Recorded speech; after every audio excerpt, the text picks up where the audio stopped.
The air was still as the moon cast its light over the grove where disciples gathered.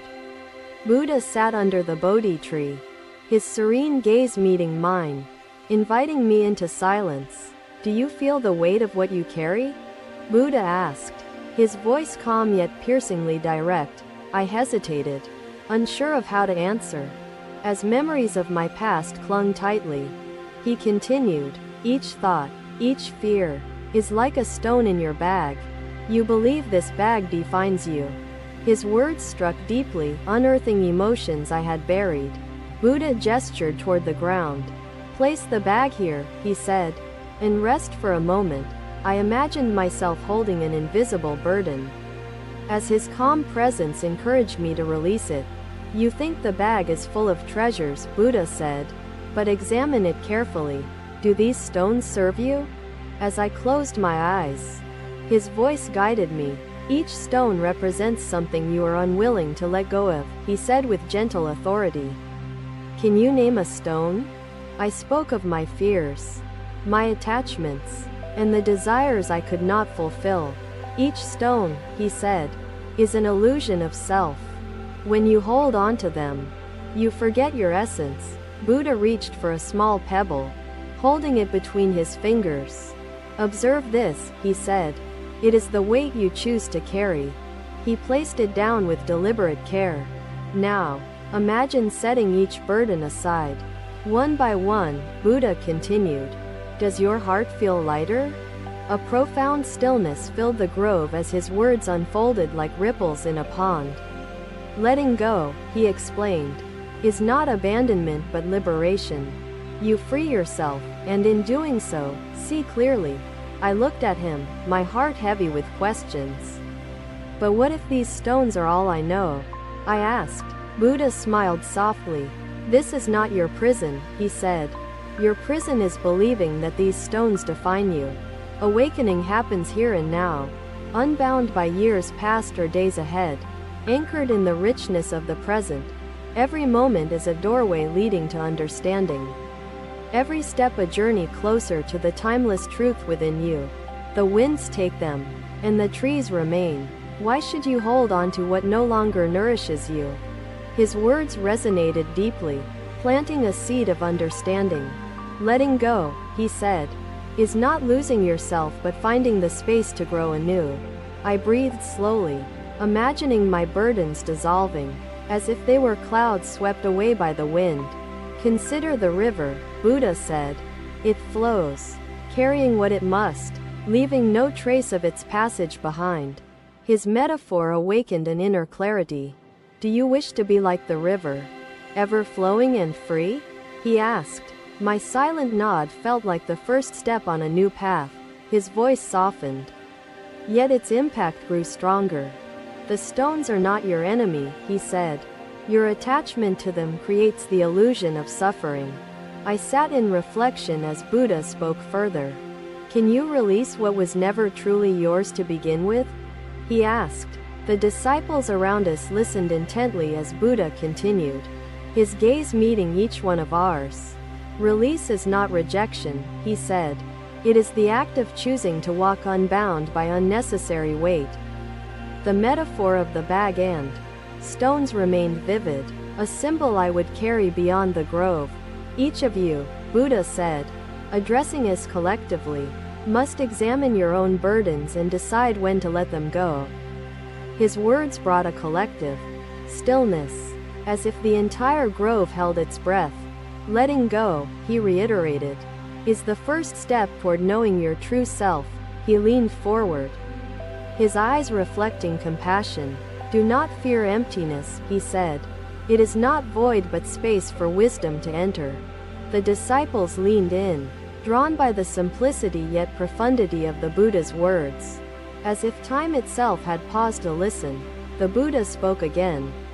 "When I left the palace, regret clung to me like shadows, whispering doubts about abandoning my family. As the moonlight dimmed, the fire of his teachings burned brighter within my mind. What you call the self is like a shadow," Buddha explained. "It shifts and changes with the light." His analogy of the shadow stirred something within me. a realization I could not yet articulate. Buddha rose slowly, his movements deliberate and grounding. "Walk with me," he said, gesturing for us to follow. "Offer kindness to yourself, as the sun offers its warmth to all, without conditions, without judging who is deserving.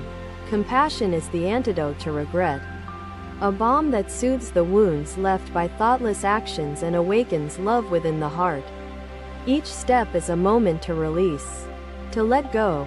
We walked in silence, the rhythm of our steps harmonizing with the sounds of the night.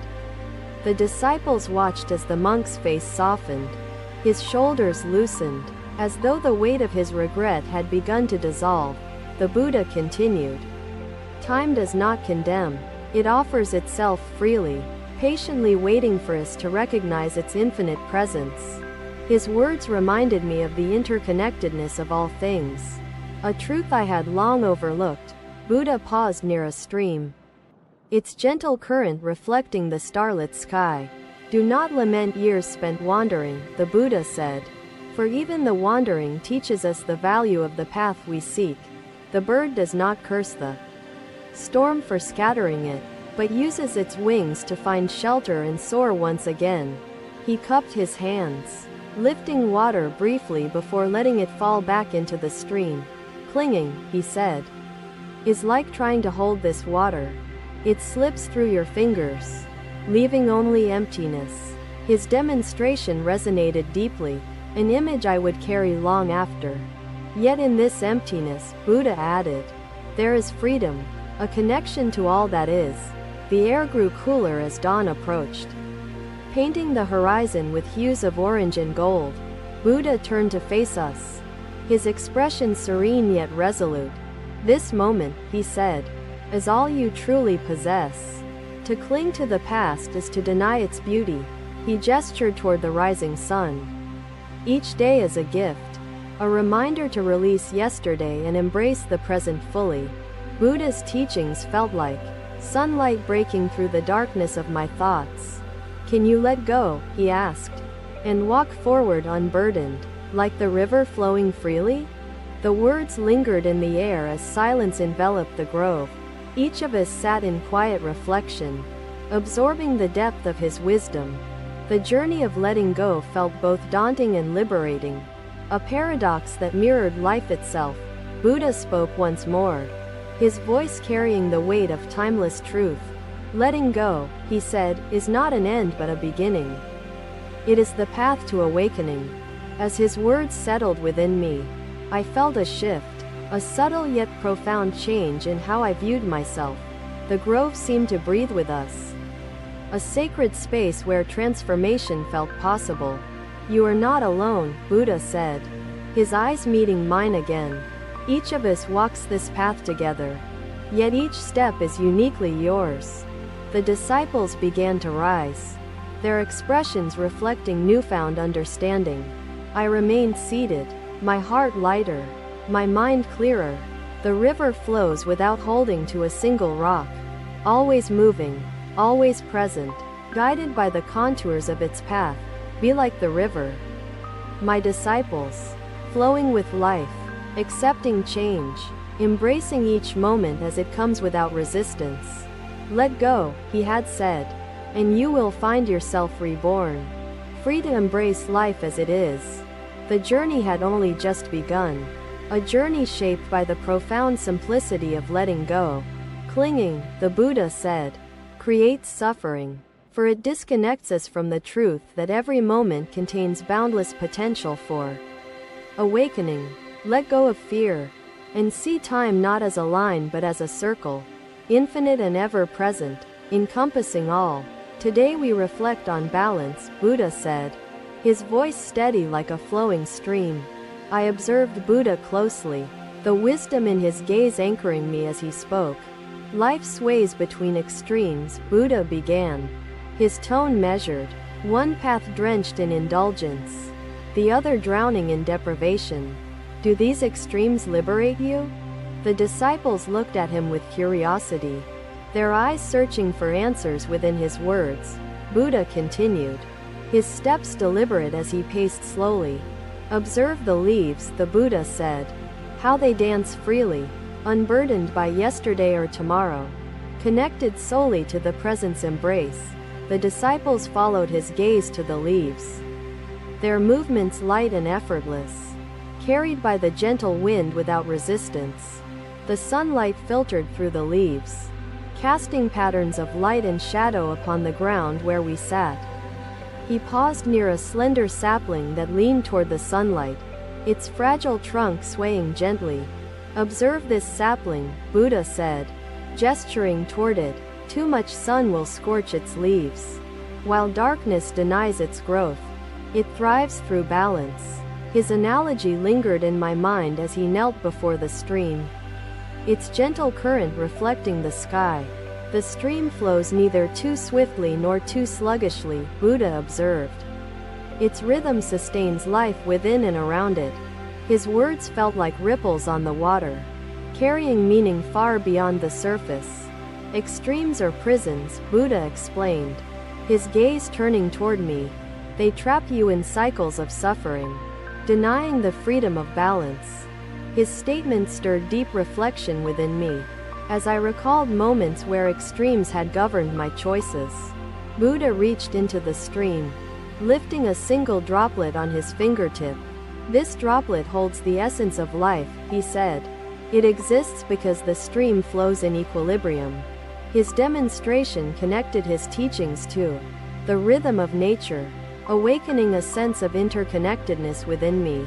We crave pleasure yet fear discomfort, Buddha said, addressing the disciples. Both desires arise from attachments.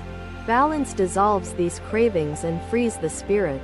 His words resonated profoundly, inspiring silent nods among the group. I felt compelled to speak, my voice hesitant but sincere. How do we walk the path of balance? I asked. Buddha's gaze swept over his disciples as he continued the story, the lesson within it gradually unfolding. I replied, the beggar and I are bound by the same threads of existence.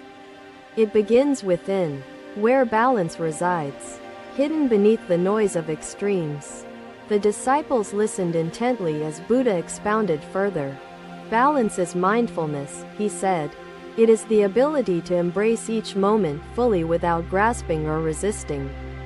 His explanation reflected wisdom both simple and profound, a truth that felt within reach yet elusive.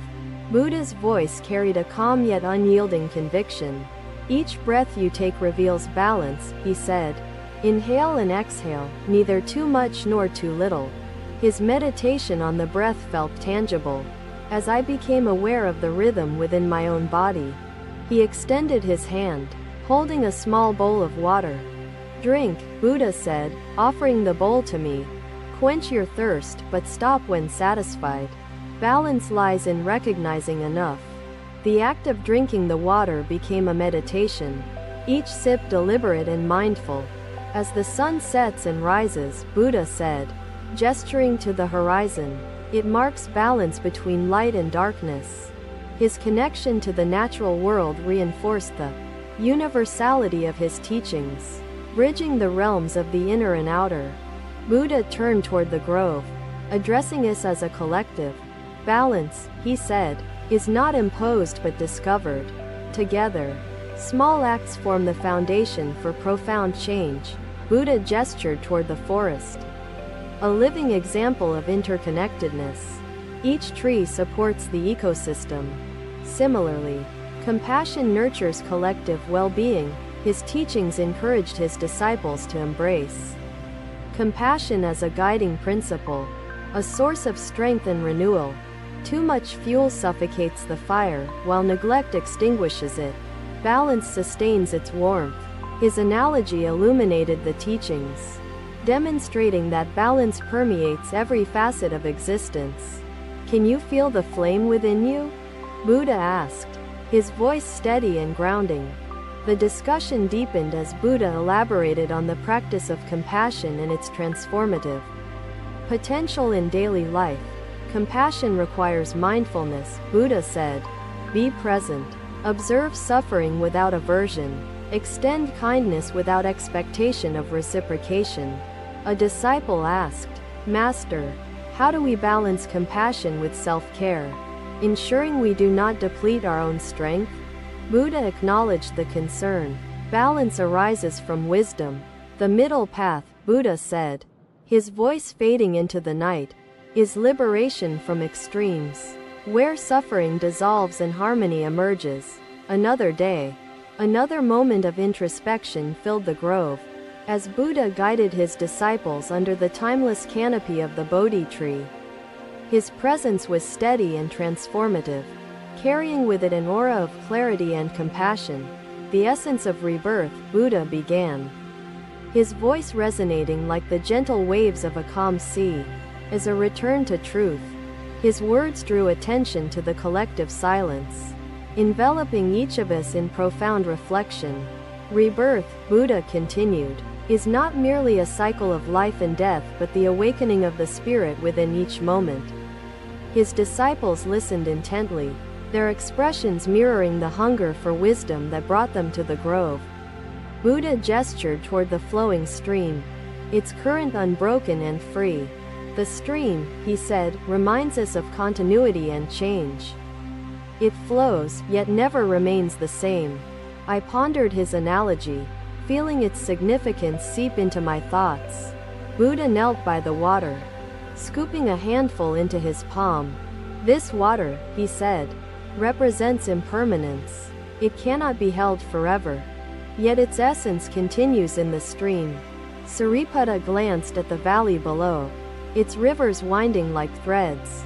Master, does nature hold answers to our restless hearts? Buddha's smile deepened as he replied, only then can the soul renew itself. His statement echoed his earlier teachings, reinforcing the interconnectedness of letting go and transformation. I asked, my voice sincere, what does rebirth feel like? Buddha smiled gently, his gaze reflecting compassion. Rebirth feels like stepping into the light after dwelling in shadow, he replied. It is freedom from the weight of the past. He continued to walk among us, his movements grounded and deliberate. The self, he said, is not fixed. It is like the moon reflecting on the stream, changing with each ripple. Together, they nurture the soul's journey. Ananda's thoughts stirred, his questions less chaotic. He paused near a budding lotus, its petals slowly unfurling. The lotus blooms, Buddha said, emerging from the mud to face the sun. This is the nature of rebirth. His teachings inspired silence among us. A collective pause as we absorbed his words. Master, do the storm clouds reflect human struggle, the longing for clarity and purpose? Buddha gazed at the horizon, his tone thoughtful. Struggle arises from resistance. Clarity blooms in patience. As storms inevitably pass, Ananda touched his chest, his voice introspective. What burdens have you released? And what remains to be shed? His question sparked introspection, prompting each of us to examine our paths, as the wind stirred the leaves. Buddha's teachings carried forward like whispers of the eternal. To be reborn, he said, is to step into the present, unburdened and receptive to life's impermanence. His emphasis on presence reminded me of the transformative power of the now. Master, do you find comfort in life's impermanence? Buddha's expression held profound serenity. Impermanence offers renewal. Each moment is an invitation to embrace change with grace. It is renewed by its fuel, sustained by balance. His analogy resonated, weaving the threads of his teachings into a unified understanding. Lead by example, Ananda. Humility and compassion touch hearts more deeply than instruction. His statement bridged the realms of nature and spirit, reinforcing the universal truth of rebirth. As the grove awakened with life, Buddha's teachings deepened. Rebirth is not external but internal, he explained. It begins within, where the spirit transforms and embraces its essence. His words felt like seeds planting themselves within my thoughts. Awaiting growth, Buddha turned to face us, his expression serene yet resolute. Each of you, he said, addressing us collectively, as capable of rebirth. It is a journey, not a destination. His statement inspired reflection. As the path to rebirth unfolded before us, we walked together, our steps harmonizing with the sounds of the grove, balanced self-care with compassion, replenishing spirit while sharing wisdom progressively over time naturally, but self-care feels selfish amid others' struggles, Arav remarked. It is a teacher, but only if you let go of its hold. His message reminded me of the freeing power of release. Buddha paused, his gaze directed at the heavens above. The stars, he remarked, are reborn in our eyes each night. Their light travels through time, a testament to impermanence. His reflection on the stars brought a sense of wonder. Connecting the cosmic and the personal, challenges unveil strength shaping peace and wisdom. Growth often feels elusive during struggles, Arav admitted. It is the essence of rebirth. The disciples sat in quiet meditation, their minds absorbing the depth of Buddha's wisdom. Arav asked, but how do I measure transformation effectively? Success feels intangible when external realities persist unresolved continuously over time. The Buddha explained, transformation transcends circumstances. His voice faded into the night, leaving us with the timeless truth of his words. The grove breathed with us, a sacred space where rebirth felt possible. How do I sustain tranquility amid adversities disrupting stillness repeatedly over time? The Buddha said, tranquility grows through consistent mindfulness. Integrate presence progressively into life, nurturing resilience, wisdom, and peace unfolding naturally. Thank you for watching. Buddha's teachings are always with you. Subscribe to our channel and we will see you in the next video.